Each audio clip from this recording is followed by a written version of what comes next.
This podcast is in partnership with our friends at Airbnb. At the places I stay when I travel, there's no such thing as having too much space, which is why an Airbnb is great because it has room for all of my stuff. Let's face it, some trips are just better in an Airbnb. But more on that later. Let's get back to the show. The Jets and Aaron Rodgers, it's like, we're talking about Love is Blind later. This is like the worst relationship ever. The Commanders, to me, feel like they got to have Myles Garrett. If Micah Parsons is not on the Cowboys next year, Jerry Jones needs to lose his job. He said that players were losers who didn't know how to win, didn't know how to prepare. This is the Giants draft to lose, okay? They gotta get their guy. Father time, man, it comes fast for a lot of us, and feels like it's coming for Cooper Kupp now. And this is a full-grown man. Like, this is a large man. That's not your fault, because that's what people tweet, okay? It's not your fault. From Wondery, I'm Annie Agar, and this is The Offensive Line.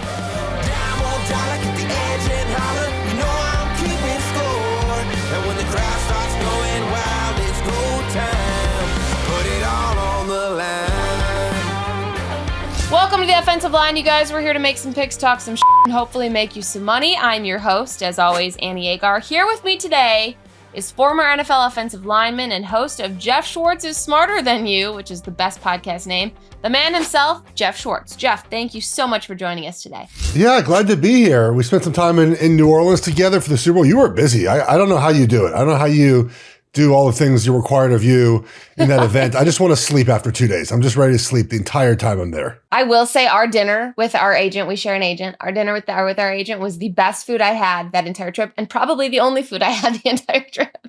It was delicious. It was not a lot of time spent eating, but yeah. My favorite part, by the way, I have a video of this, was my wife was there and she was explaining to you and Lauren and Debbie how her doctors get paid. She's an executive of the hospital system here and she was so proud of explaining how it was going, and you three were great troopers for just listening to her. So I have it on video too. I've recorded it just so you can see it back. The best part of that whole thing was the second we asked it, you just pulled up your phone and started laughing because you knew what was coming. And we just opened a can of worms. Had no idea. We were just being friendly at the table. Yeah, she was so excited to explain her work to you guys. She's on it. So the dinner was great. Yes, lots of oysters and Cajun food and gumbo. Some of the best fries. Like, everything's seasoned really well there. So some of the best fries, it was so good. It was great food. Are you fully recovered now? Do you feel like you're back to? I had the sickness, which I feel like everyone gets after Super Bowl weekend. I came back fine, got sick for 5 or 6 days, and now I'm fine. I'm ready to go now. It's 2 weeks past Super Bowl. Yeah. I feel fine now. But yeah, everyone gets sick when they come back because it's 6 days with all those masses of people. You're just going to get sick. It's going to happen. I got sick on Wednesday, the Wednesday before the Super Bowl, and I just was sick the entire time. But we powered through. Yes, of course. Okay, let's start with the show, as always, with a segment called Too Offensive. These are things that are too offensive for even me to talk about, so I mention them for a couple seconds, then we throw them in the NFL trash bin of history, starting with Bengals franchise T. The franchise tag window opens today, and the Bengals have a couple issues this offseason they're going to work on. Might take a little bit longer than expected. T. Higgins is obviously one of them. The second one is Trevor Lawrence, guys, apparently excited about the Jags. That might be the first time the Jags and the word excited are used in the same sentence.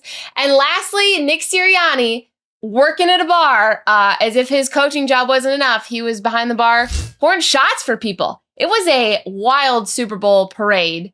A lot of drinks were shared. People were absolutely hammered. Probably the coolest part was Saquon grabbed the ball boy. Did you see this, Geoff? Out of the crowd, said, "No, man, you should be up here with us." So Saquon can lift a grown-ass man, which I think we all kind of figured. I've seen his quads. I know. Yeah, but it looked too easy. Look like he was lifting a baby off the ground. It was way too easy. And this is a full-grown man. Like, this is a large man that he just lifted like it was nothing. Yeah, way too easy. But that's Saquon. No surprise. Oh yeah. Something else another Giants player can't do. Okay, let's start with this offseason talk. And I got to start with probably the most talked about storyline, Aaron Rodgers. The Jets and Aaron Rodgers. It's like, we're talking about Love is Blind later. This is like the worst relationship ever. Maybe other than the Packers and Aaron Rodgers.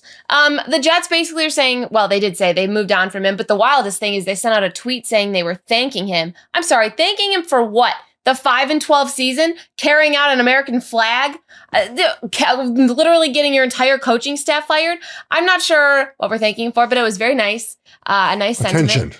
Oh yeah, it was. Yes, it was to save face, to say, yep, we appreciate Aaron Rodgers. First of all, what are your thoughts on this? Because There is a big question mark with what Rodgers does after, if he even goes anywhere after. What are your immediate Aaron Rodgers thoughts? Well, so on my podcast, once a year, we talk about a player that we're just not going to talk about. Like 1 year was Matt Ryan. We're just eliminating Matt Ryan. Carson Wentz was 1 year. We're just not doing Carson Wentz. I feel like the executive decision we made pretty soon of no more Aaron Rodgers talk. Just no more, because it's not interesting anymore. He is at best a middle-of-the-road quarterback. And when you look around the NFL at where and what teams need out of that position, he's not going to give it to them at the level of these top quarterbacks that we see. He had a decent offensive line. They were fine. And he had weapons. He had the coordinator he wanted, and he couldn't get it done. And when you look around the league at where he might go, you got to think really two things, right? One is that he's not going to be a backup, okay? So that's not a plus. And two, along the same lines, he's not going to compete with anyone for a job. So where is that spot to go where you might not be drafting a quarterback and you might just want 1 year of Rodgers? To me, it's like the Raiders, right? Where it's just a veteran coach in Pete Carroll, a veteran OC in Chip Kelly. We bring Rodgers in. But again, why would Rodgers want to go to the Raiders? They don't have any weapons. I mean, Brock Bowers is a weapon, but wide receiver weapons. Their offense line is young, but can be good at one point.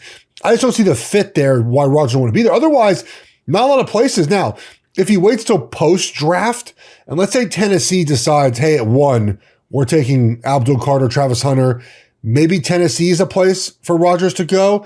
But that's obviously post-draft. They're not going to do that before the draft. So to me, it's just a not interesting story anymore. He's past his prime, and wherever he goes will not be consequential to that team making the playoffs or not. Yeah, Schefter said it, I think it was this morning or yesterday morning, but he said there's no team that would look at Aaron Rodgers and think that we're not going to at least explore other avenues. And the Steelers are one that's Vegas' favorite up there, which is very ironic because the Packers and Steelers are also slated to be the two teams to play in Ireland. So what a matchup that would be if Aaron played against his former team in Ireland. Yeah. No, it's true though. We're over the Aaron Rodgers talk, and somebody said that this Joe Montana would never get treated this way. First of all, why are we comparing Montana and Aaron Rodgers together? He won 4 Super Bowls. Aaron Rodgers has 1. And Aaron did this to himself. I don't feel bad because you could have gone out on top, and it's just not working out that way. And people are like, well, he's still Hall of Fame quarterback. Like, we should feel bad. I don't feel bad for him. And like you said, also Montana went to Kansas City and was good. Yeah. Like that's one thing too. Like he went there and was a good quarterback for it. He took him to the playoffs and whatnot.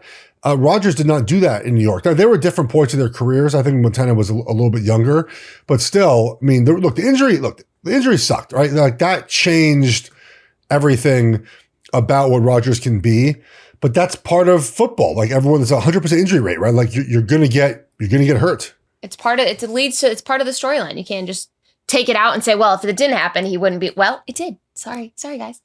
He is in a great. It's like a parallel line with Brett Favre's career trajectory wise and Aaron Rodgers. Yeah. He just sucked with the Jets. He can fulfill the whole thing. He just has to steal some welfare money. But guys, he already stole the good welfare of Jets fans. So we're close. We are close. Okay, let's move on to the next one.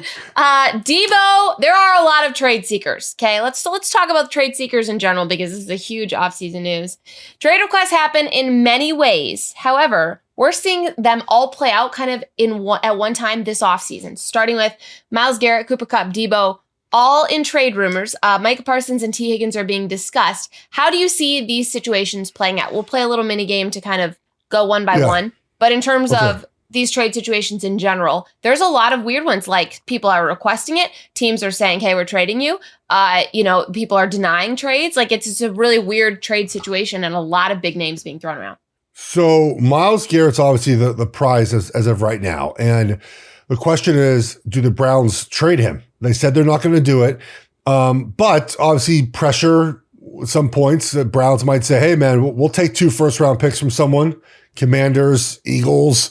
Look, the thing about Myles Garrett, though, too, is I think he would prefer to go to Dallas. That's where his entire infrastructure is at. But the Cowboys just can't afford that, in my opinion. Is he from there? He's from there, right? I don't know if he's from there, but I know like his life is there now in Dallas, in the Dallas area. So, that's obviously, but Dallas would be silly, I think, to trade for him with what's happening. With what cap? Yeah. Well, also just like how does that make him any closer to what they want to be? Yeah. The Commanders to me feel like they got to have Myles Garrett. And the Browns, again, have got to want to trade him. I will say that the Browns go, I don't even know what their quarterback situation is going to be like. But if they get someone that Myles Garrett likes, I could see him saying, okay, I'll stay in Cleveland. But I think he wants out. He's done his time in Cleveland. It hasn't worked out. He wants to win a Super Bowl now. He's a Hall of Famer. He wants to win a Super Bowl. So I think he ends up with the Commanders or Eagles. Also, I know they're favorites. I get it. But they're favorites for a reason. Maybe a random team calls at some point. But you need those. You need to be able to pay him and give up draft picks and not lose the integrity of your roster. Yeah, right now the odds are Commanders plus 300 for Myles Garrett, Eagles plus 400, and Bills plus 550. People are saying, well, the Eagles, this is ridiculous. The Eagles don't need him as much as these other teams do. But the Eagles have a ton of compensatory picks. A third rounder from the Jets, two I think from their. There's just a whole list of them. There could potentially be like 4 thirds in the 2026 draft. And they, as we all know, Howie moves guys around. He is not ashamed to make these big moves. Right. It is not beneath him to make these big moves. So he could end up on the Eagles. Deebo, let's talk about that one for a second. But the whole Deebo trade, I mean, if it's his number 19 year compared to his number 1 year, very different. You know, the non-podcast Deebo, we like. The podcast Deebo might not be as highly touted out there in the NFL. So landing spots for Deebo. What are your thoughts on that? Is it a hot take to say that the more podcasting you do, the worse player you are? Is that like there's got to be a direct trajectory, right? Is there a thing? I don't think that's actually true though, because like did Jason Kelce start his podcast after? No, he was still with the Eagles. True. Kelsey's obviously that's because they were like the first guys to show you could do it during. Yeah. That would have been a great theory though. Blows on my theory immediately. Look, Deebo had a chance last year to be number 1 when Ayuk went out, and he didn't seize that, that. And I think that's really going to deter teams from trading for him. I just don't know what you're going to get. You're not going to get, maybe get a 6th round pick for him. Like, it's not going to be much, and then you got to pay him. So he is not a great wide receiver. He's got to catch the football more, and he's not a great running back. Like, what sort of is he? Yeah, can he be great? Yes. It's the ingredients are all there. He just has to do it. So trading for him to me feels very interesting. I don't know the team is going to do that right now because it could go many different ways. Again, it's a team who needs number 2. The Chestnut would be number 1. They want a slash guy. I don't know who that team is going to be. Guys, he's not struggling. He just wasn't getting the ball, as we all saw. We saw the tweet. Do you remember there was a community note under that tweet too, by the way? That's the best community note that ever happened on Twitter. Okay, Cooper Kupp and Micah Parsons. Cooper Kupp, we'll spend a couple minutes on. What are your thoughts with Cooper Kupp? They're obviously very talented, Triple Crown, but he's old. Yeah. Yeah. Look, the father time, man, it comes fast for a lot of us, and feels like it's coming for Cooper Kupp now. Who I'm looking up his age right now. He is 31 years old. He'll be 32 starting next season. And an incredible career. One of the best guys, but the last couple of years, it's 9 games played, or then it was 12 and 11, and he's just production has declined as he's gotten a little hurt, and I think that teams are not going to want to trade him with that contract. If they can rework the deal, or the Rams eat some of that money, then maybe you get a later round pick for him. I think he ends up being cut. I think he gets cut, and I don't know what the cap is for cutting him, but I think that he gets cut. That's my take on Cooper Kupp. I don't think anyone trades for him. That's too bad. Because if you get him prime, like, he's obviously a great receiver, but this past year is just his cap hit is $22 million, so that's pretty high. Jeez. So maybe they got to pay their. That's why the Rams are. They got to pay Puka. They got to pay their young defense. Like, you just got to move on at some point. And then Micah Parsons. Micah Parsons. We'll probably hear about it on his podcast. Interesting situation with him because there's rumors that he doesn't want to be there anymore. Trade might be thrown out. I don't know. What are your thoughts on Mike Parsons? Oh, geez. The Cowboys get themselves in trouble because they never sign these guys early, right? They always wait. And they wait and they wait. It's a Jerry Jones issue. It's a Jerry Jones issue. I don't know, Myles Garrett. They just came out and said today that if I forgot who said it was on Get Up this morning. They said that if Micah Parsons is not on the Cowboys next year, Jerry Jones needs to lose his job because that's like you're just deterring an entire. I mean, or you just say like we're rebuilding and we're going to use those two first round draft picks for 2 other good football players, right? Yeah. that like obviously you need to have what we call game wreckers, right? These explosive players like a Micah Parsons. Like I think you need those guys, of course. But the Cowboys, I think, are many pieces away from being where they want to be as a Super Bowl contender.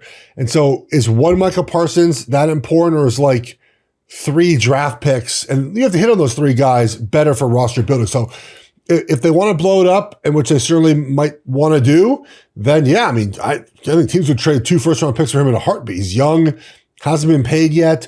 So I don't think it's out of the question that they trade him. It might not be the best thing ever, but I think it's worth talking about in that building. Oh, I just love it. Well, of course, we're going to talk about the Cowboys in the offseason, as always. Yes. Okay, so let's move forward, because this is a very interesting story, Geoff, and this relates to you personally. Yes. Cam Newton has come out. Oh, well, he's under fire, but when is he not under fire? After what he said to Travis Hunter on a podcast. He said, "When I was the first pick, I went into a locker room of losers. Guys didn't know how to win. Guys didn't know how to prepare." Afterwards, he clarified that it was more of a culture thing, losing, than the players themselves being the actual losers. That is coming off of a 2-14 season. We all know the situation. However, the guys on the team were Steve Smith, Jonathan Stewart, and he did say the word losers, which I get it's the mentality maybe, but it wasn't so much the players. And guess who else was on that team? Our one and only Geoff Schwartz. Yeah. Geoff, what were your immediate thoughts when he said that? Did you take it personally, or did you just not? Well, yeah, I did, but it was more than that, honestly. He said that players were losers who didn't know how to win, didn't know how to prepare. Yeah. And then he said basically that, the next year when he got there, they just didn't know how to do anything. He had to basically teach us how to win. Jeez. Now, I played in 2010. I played every snap that season. But the core of that team in 2010 was the core of the team that in 2008, so 2 years previously, was the 2 seed in the given year. And then 2009, we were 8-8, and then we had some quarterback injuries and Delhomme kind of diminished.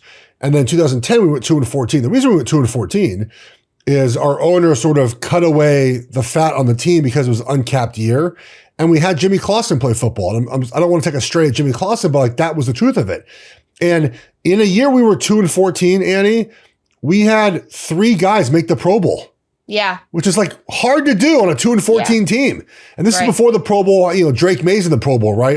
This is like a real Pro Bowl roster in 2010. Right. So the team we didn't have bad players. We had a bad situation with a lame duck coach and Jimmy Clausen's quarterback.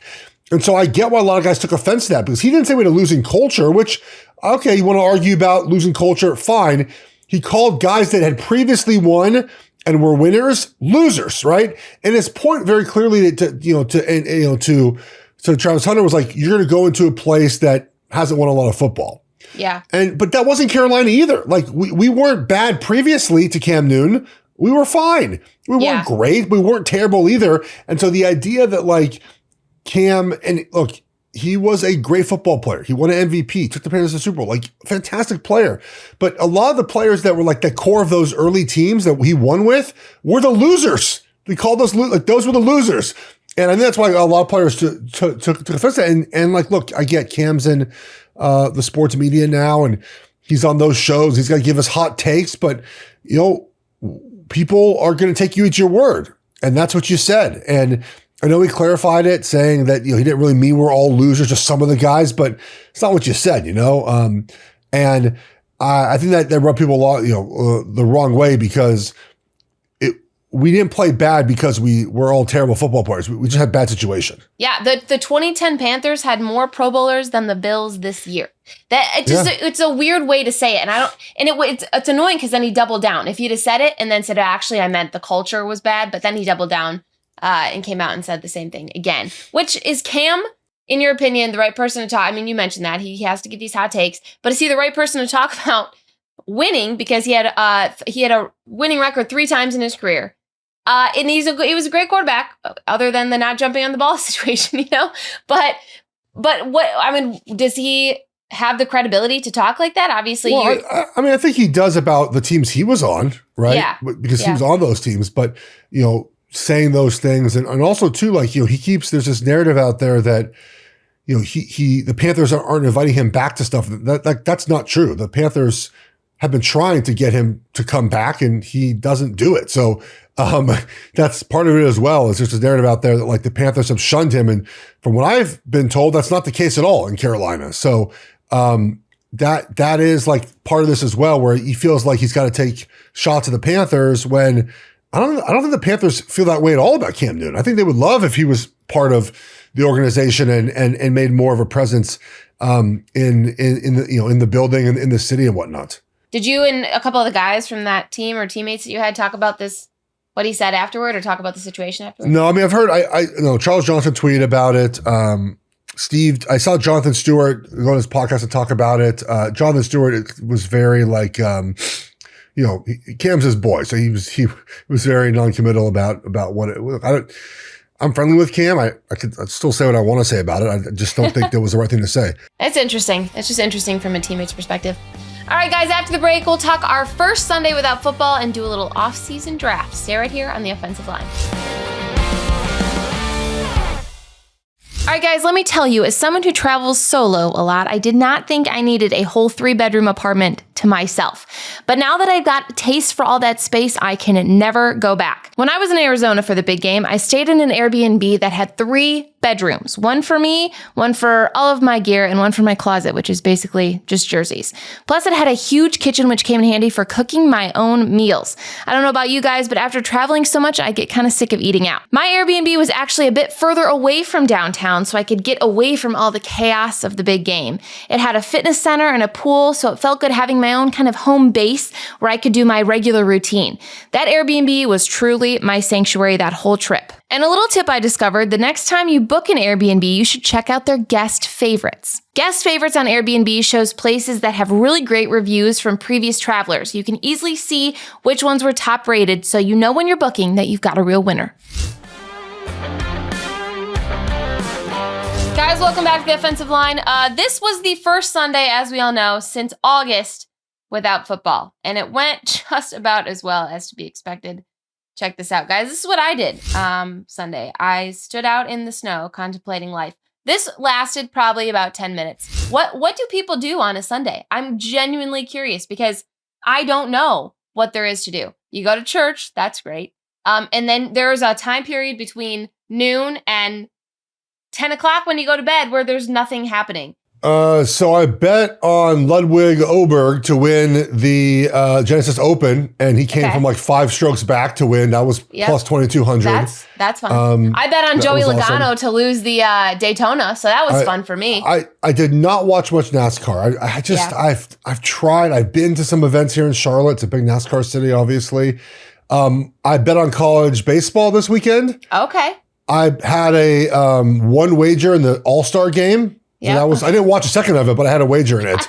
And it hit on a Dame Lillard 3-pointer to win by 7. Watch some college basketball. So you just transition. You go right to I mean, look, I have a group I do my Bear Bets podcast. I do 2 podcasts. If you look at Bear Bets, and we have this gambling group chat of guys, me and Chris Felica, the Bear, obviously, and Will Hill and Sam P. And they're sending over college baseball wagers, and I'm just firing away blindly. You send it over, I'm going to hit it. And so we were Saturday afternoon, we were texting back and forth about a Stetson Penn State under that we had, and it hit. Like bases loaded, 2 outs, like a pop fly to end the game. It was fantastic. So I bet on it all, man. I watch it all. I enjoy it.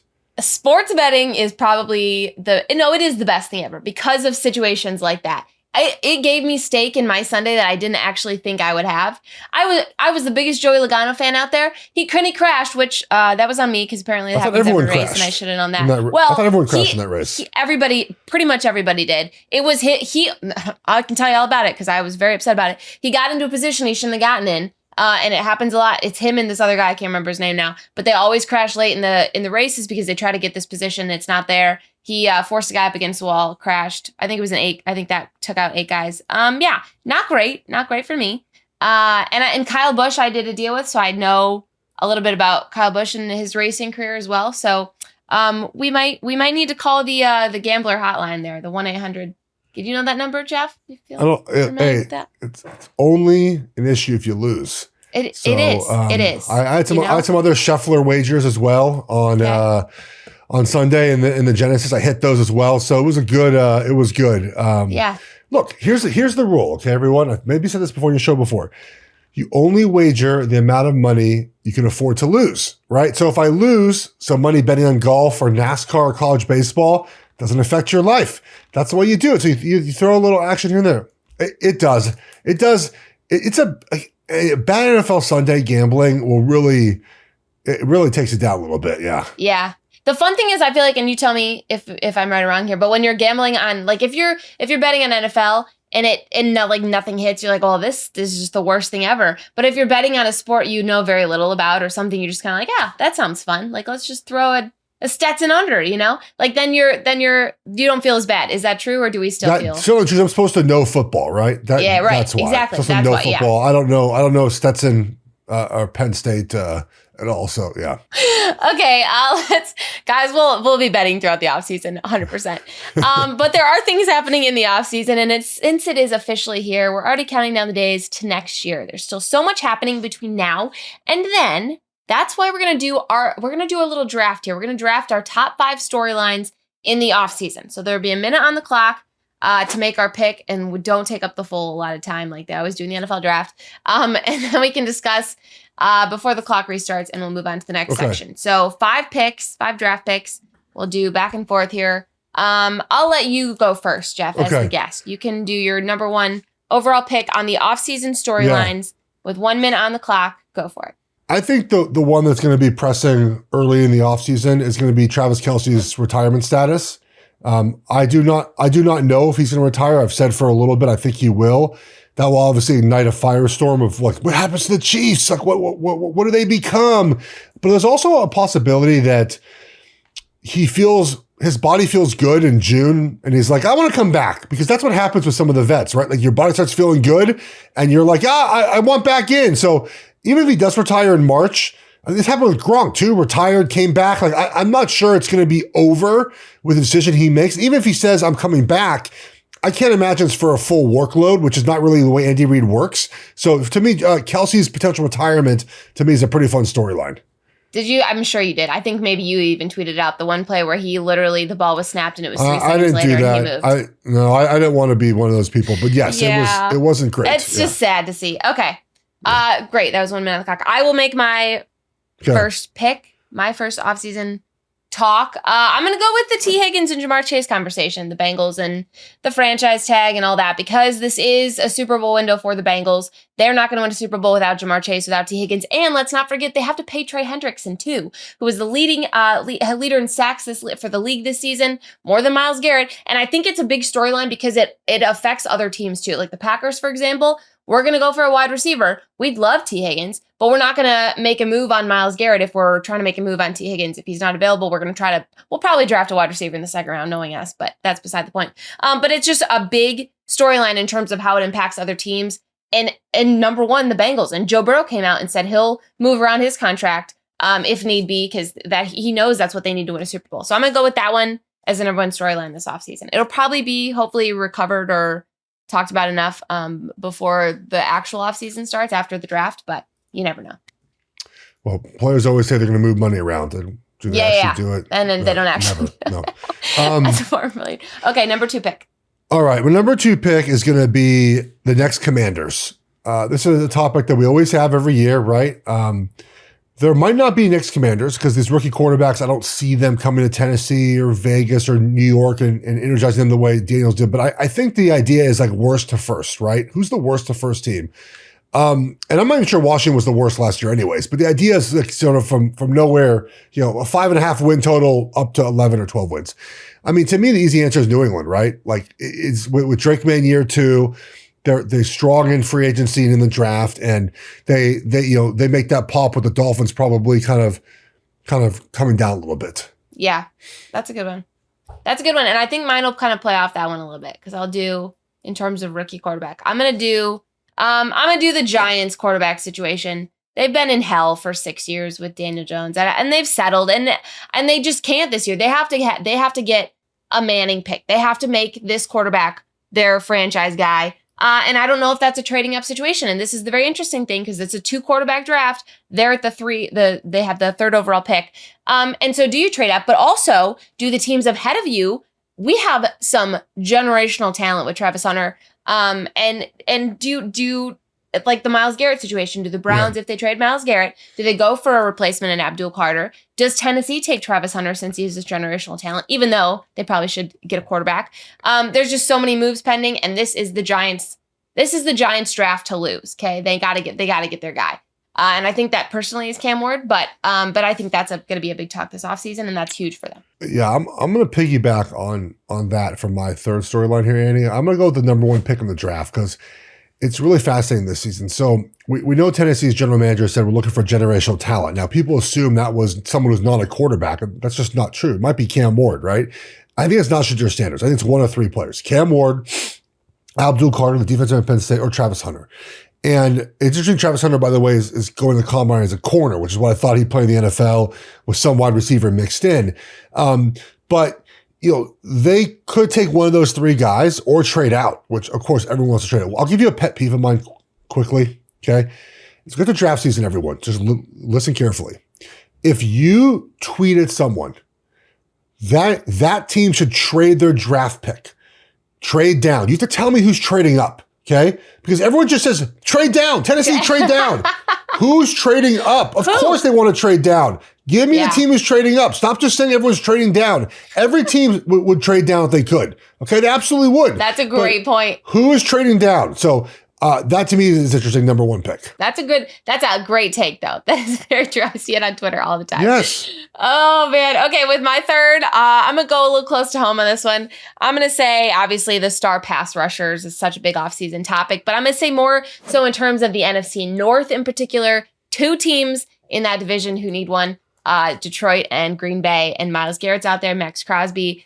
Obviously, Detroit's Super Bowl window is a little bit closer. Don't tell my brother that I said that. It's a little bit more open than Green Bay's right now, so I think they will make a big move. And Green Bay, as you guys know, does not make a lot of offseason moves. Doesn't make big ones. They don't do anything in free agency. We'll probably talk this entire offseason about Devontae Adams and Myles Garrett, and then end up getting some random linebacker you've never heard of and drafting a wide receiver, like I said, in the second round. So am I concerned about that? 1,000,000%. But it's a huge offseason topic, these pass rushers, for sure. The Packers are like my San Francisco Giants, where they're always second place in the free agency. They're always second place. They're like, we almost got Shohei.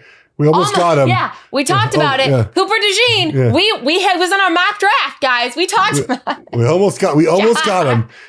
All right. This is something that maybe only interests me, but I think the NFL is going to go to 18 games soon, and I'm curious if this offseason we get there at some point. That's a great one. I kind of forgot about that one. Just feels like we're going there. Look, I hope the players get more money. They just never get enough. In these, they always get pillaged by the owners here. They never get, in my opinion, what's due back. And I would imagine that the NFL offseason just goes away. I think that's the degree of the trade-off, which is, I don't have 30 seconds here, which is so silly. The players keep trading like easy stuff, like being in the building 4 days a week in the offseason for actual hard stuff. Like, I don't like trade for money, get a bigger percent of the pie. Players never do that. So, but I think we're getting 18 games. Look, Netflix announced today they got more games this year. They might become a bigger player in this, and that's part of the expansion talks, I would imagine, right? Like, what partner can we bring on to get to 18 games? Well, look at them go. The international games are expanding too. It's Australia. Well, do you think it'll ruin? Because to me, this is a quick side note. To me, the fun of the NFL fan base is that you have to wait. It's not even a week anymore, but you have to wait a certain amount of time for NFL Sunday, as opposed to having a game every other night like at the NBA or MLB. But now, do you think it'll take away from the fun of NFL if there is no offseason, if it's just constant NFL news, which is what we're trending toward? No, I don't think it takes away the fun. But I would say 18 games, though, we're going to have more instances where teams rest their starters at the end of the season. Yeah. Because we're going to have maybe 2 weeks now where teams have to figure out what to do with their guys. With more injuries. It's just going to add to, they got to expand the rosters, give everyone 2 buys. I mean, we're going to be playing till probably, President's Day weekend. I will tell you, like, for us, it's great. We have more content and more ways to make money and more ways to do our stuff, but it's a lot of football. I'm with you there. By the end of the season, I cover college football as well. I'm very like okay with having no football, like you mentioned this last weekend. Like that's okay with me. It does make you, it's like you miss them while they're gone type of thing. And it makes me miss them more when they're not there all the time. Okay, number 4, I'm going to go with Chicago on this one. I think it might be a little underrated storyline, but their O-line, they've got to put so much emphasis in building around Caleb. And most sacks last season is pitiful. It was really sad. He does hold on to the ball too long. That's beside the point. They can work on that, build around him this offseason. Maybe it's just the NFC North in general that I'm focusing on this offseason for unknown reasons, guys. I don't know why at all. But I think that's my 4th storyline. Okay, 5th and last storyline. What is it? I was going to say like where my podcast is at next season, like what home it's going to be at. Maybe that's a 5B. But 5A, I'm curious what happens with Brock Purdy. We haven't talked much about this. Yeah. It's a big decision, right? Because obviously in the quarterback market, typically the next quarterback gets the next deal. And I'm just not sure the Niners can afford the quote next deal with Brock Purdy here. They can afford it with their cap, obviously. But if you pay him $55, $60 million a year, you got other issues on the roster. I just feel like you got to pay him. Like they're going to have to pay him. He's a good quarterback. Right. But there's other holes in that roster. Is the Niners window, sort of closed right now? So to me, a 5 will be Purdy. Someone said, "Why we don't need to pay him? He'll be happy with $20 million a year." He had basically nothing before that. No, why would he be happy with that? Look, pay the man, people. The answer is always this, okay? Whenever they says that, you say to them, "Would you take less money at your work?" Yeah. So it's $20 million to us, but yes, that's a great point. The answer is That's a no. great way of saying it. I know it's a lot of money. I get it. But we're talking about the same thing if your boss said to you, "Hey, can you take less money because so-and-so, we want to pay more guys?" You'd be like, "No, give me my money." And Brock Purdy should feel the same way. It's comparative to the position that they're in. Completely agree. Okay, my last one, super quick. And you kind of talked about this before we get on the show. The left tackle position for the Chiefs, I think, is going to be a bigger storyline than maybe we think because it is the Chiefs. And when do we not talk about the Chiefs? Every year it's a new name, basically. 6 sacks in the Super Bowl. Obviously, no, the Eagles didn't blitz once. It's a huge issue. Not interior. Interior seems to be okay, but they're outside guys. They're outside tackles. It's an issue, and I think that needs to be addressed this offseason, and it will be talked about. But I feel good about our topics. We didn't bring up Aaron Rodgers once, Geoff. We did not. Can I give you one pet peeve of mine quickly? Absolutely. I'm going to take you through. Okay. I love Jeff's pet peeves. So the Eagles actually blitzed twice, okay? Yep. We have a problem. That's not your fault because that's what people tweet, okay? It's not your fault. We have a problem with how we identify pressures with these next-gen stats. A blitz can happen if – I just don't – it's a long explanation. But a blitz for anyone who plays ball is a second-level defender pressured, right? But a blitz is charted in these next-gen stats and some of the analytics companies is rushing 5 guys. It's not really a blitz.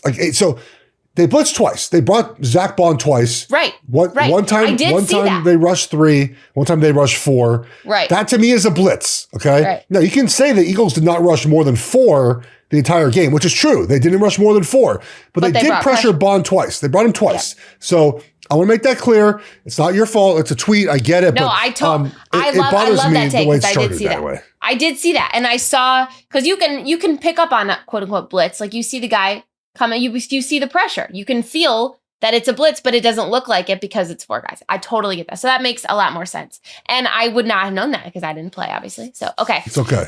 This is why we bring Geoff on. This is exactly why. Guys, next up, we're talking Love is Blind. And I'm not just talking about NFL officiating watching the Chiefs game. Stay right here on the offensive line. All right, guys, welcome back to the offensive line. The new season of Love is Blind is out. Geoff, I know that is top of your list. Do you watch Love is Blind? Have you ever seen it? So I asked my wife last night, have we watched Love is Blind? And she said, I don't know. I think we have, like, the way our TV watching goes is so she likes for me to be in bed, like, while she goes to sleep. Okay. So I will watch sports on my iPad during football season, and I might like have 2 screens. Like I have my phone on my iPad and my iPad as well. Okay. So like, and then she'll just watch Netflix. And then like I'll just like peek around my iPad and be like, what the heck are you watching? Yeah. And I think Love is Blind was one of the shows she was watching this year. And 100% makes sense. Okay, so the premise is like you're trying to find a connection, but you don't see the person, right? It is the coolest social experiment. Cool may not be the right word there, but it's the most interesting social experiment in my opinion. Because yes, you're in two pods and you have to quote unquote fall in love, and people propose. Like this is a legit thing, and they have weddings.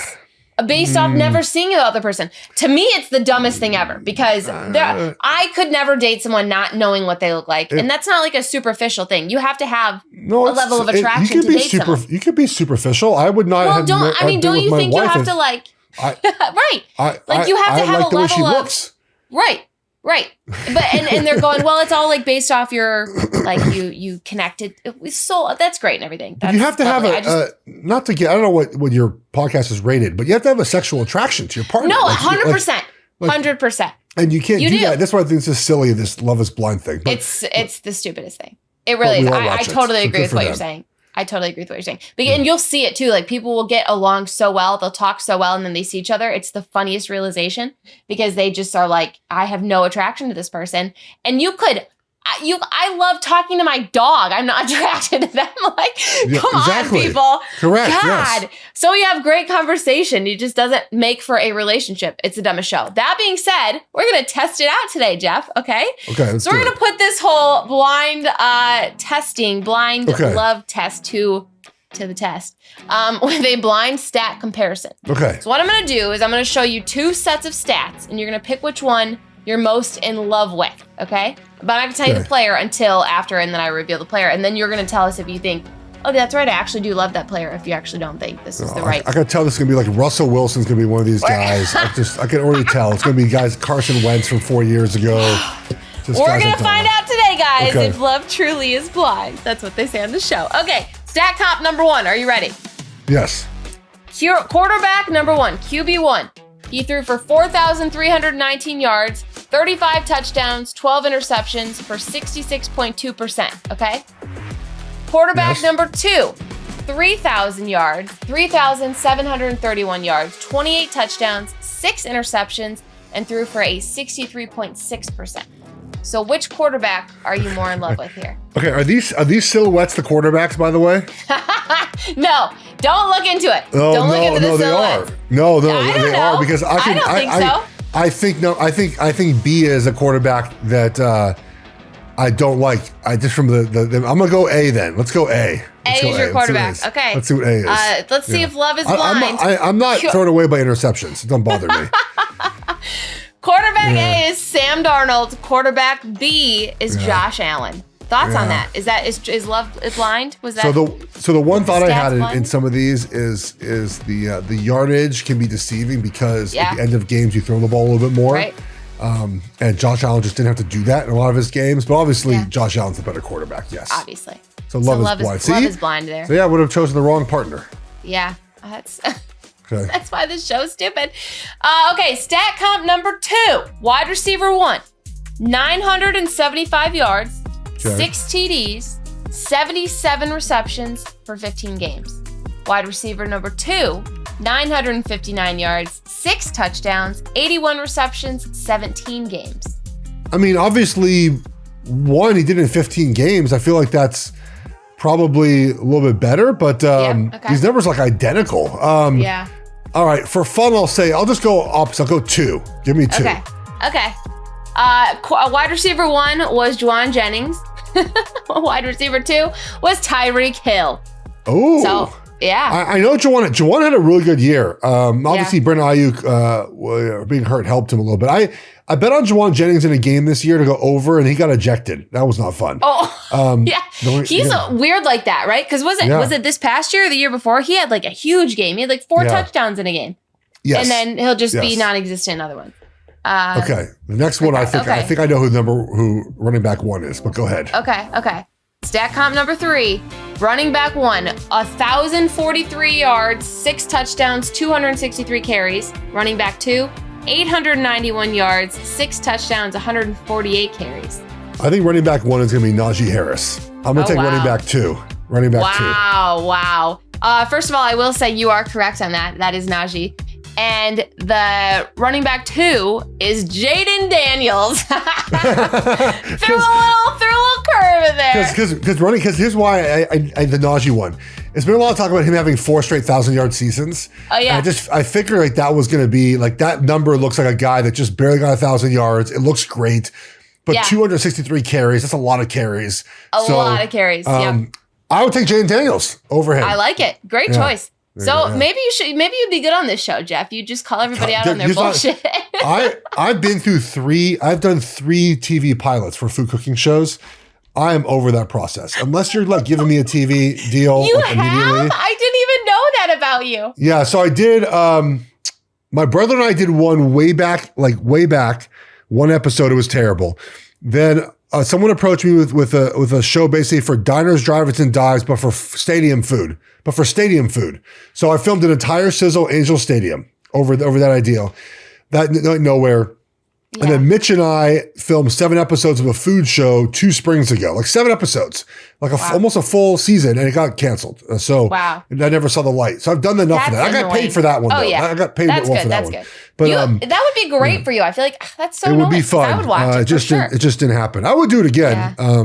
But so we did 7 episodes for not to air at all. Kind of stinks. Yeah. Yeah. Oh, 100%. Yeah. Well, just spoiler alert, guys. Me and my dog are going to be trying to appear on Love Is Blind this year. So just keep an eye out for that. Good for you. Okay. Good luck. Thank you. All right. Lastly, my favorite part of the show. It's time for No Offense. This is a safe place to just get things off your chest, Jeff. You've been here before.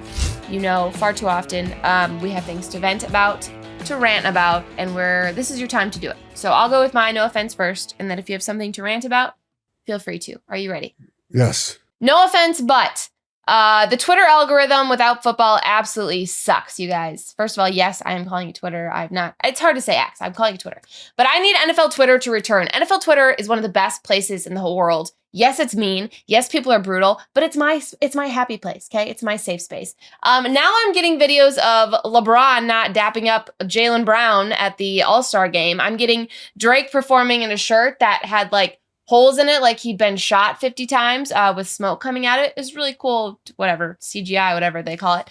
But basically saying like he's still alive, look all these shots he's taken. What I got from it was that Kendrick didn't miss. So I don't know about you guys. But the point is, I don't need that in my everyday, like my brain can only fit so much knowledge in there. I don't need images of Drake and LeBron when I used to have Myles Garrett speculations for the 50 millionth time and these random stats about Sam Darnold being the better quarterback this entire season. That's why I miss that, okay? I miss NFL Twitter, and I want that back. So Twitter, fix your algorithm, please. NFL still happens in the offseason. Gosh. Do you ever go on social media, X, essentially Twitter, and it ends up being the For You page? It is, it's not great. Oh, no. It's not great. Oh, no. You know, I did learn, though, and this is a recent coming to reality here. There's a little thing in the top corner of every tweet, Jeff. You can click on it and say, don't show me this post. And that saved my life because I used to get, like, there's some weird raunchy things on Twitter. I don't want to see any of that, okay? I'm reading stats and all of a sudden you'd see, like, things that were not supposed to be on there. So I got rid of all those. But then it'll throw, like, random, like, animal videos and stuff in there, too. This is not TikTok, okay? I go to TikTok for that if I want to see random videos. I go to Twitter for my NFL content and my sports facts. So just bring me sports facts, Twitter. Please fix yourself.